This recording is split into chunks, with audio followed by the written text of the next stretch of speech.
अल्लाह मेरे को कुछ नहीं, जो है वो तेरा, और तेरे पास सब कुछ है, उसके अंदर किसी का इख्तियार कोई नहीं। अरे अल्लाह, छोटे छोटे बच्चों को सिखाओ अल्लाह से मांगना। अल्लाह मूंगफली देने वाला तू, रेबड़ी देने वाला तू।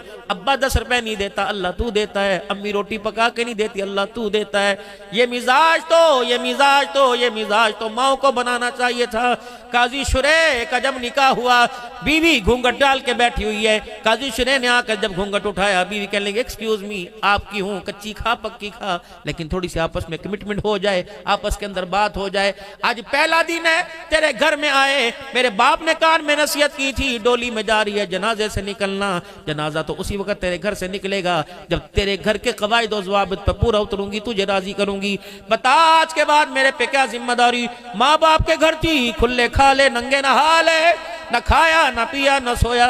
जब सो के उठी रोटी मिल गई, खा के फिर सो गई, कपड़े लाए मिल गए। अल्लाह अकबर, अब तेरे घर में आई, मुझे सब कुछ करना पड़ेगा।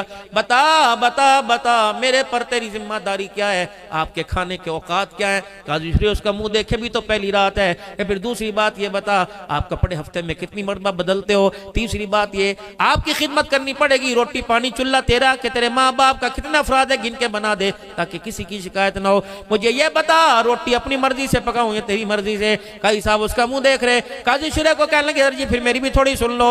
अपने घर में आई थी, जब भूख लगी खा ली, जब प्यास लगी पी लिया। तेरे घर में अपनी मर्जी से खा सकती हूँ, तेरी इजाजत लेनी पड़ेगी। अगर मुझे तेरी गैर मौजूदगी में भूख लगे तो तेरी गैर मौजूदगी में खाना खा लूं या तेरे आने का इंतजार करो। बता, अगर मेरी कोई पसंद की चीज अपनी मर्जी से पकाऊंगा तुझे पूछना पड़ेगा। अल्लाह अकबर, साबुन तेरा, पानी तेरा, घर के सारी चीजें तेरी। बता मुझे हफ्ते में कपड़े बदलने की किस वक्त इजाजत है। बता जो इबादत रियाजत करूंगी उसमें भी तेरी इजाजत लेनी पड़ेगी। अगली सुन, फरमाया तू सफर पर गया हो और मेरे अम्मा अब्बा दरवाजे पर आ जाएं, बता इजाजत लेके घर की चौखट पार कराऊं या बगैर इजाजत के घर में बुला लो। चौथी बात, काजी साहब बता, अल्लाह अकबर, अगर मेरे माँ बाप में से कोई मर जाए, मुझे इतला मिले और तू नजर ना आए, बता तेरी मर्जी के बगैर माँ बाप का चेहरा देख के आ सकती हो कि नहीं आ सकती हो। काजी साहब को जब सारी बातें सुनाई, काजी शुरे का ध्यान नीचे, सर नीचे। बीवी ने यूं घंघट उठा के देखा, काजी साहब शुरे बच्चों की तरह हिचकियों के साथ रो रहे हैं और आपके आंसू आपकी दाढ़ी को तर कर रहे हैं। काजी साहब अल्लाह अकबर, सॉरी, कोई ऐसी बात कर दी तो मुझे आप माफ कर दो। और मैं नहीं बता, ये क्लास है, ये पीरियड, ये जमातें कहां से बढ़ के आई, कौन सी यूनिवर्सिटी में, कौन से कॉलेज से तरबियत लेके आई। बता तेरा उस्ताद कौन था, उंगली पकड़ कर चलाने वाला कौन था। रोके कहने लगे उंगली पकड़ कर मकतब में छोड़ने वाला बाप था, और गोद और मदरसे का नाम गोद था, उस्ताद का नाम उस्तानी था। ये सारी की सारी बातें मेरी माँ ने मुझे सिखाई हैं। काजी शुरे यूं करके बीवी के आगे झोली पे ला के बैठ गए। या तो बीवी मुंह दिखाई मांगती है या तो चेहरा दिखाई जोरू मांगे। काजी साहब यूं झोली पे ला के बैठ गए।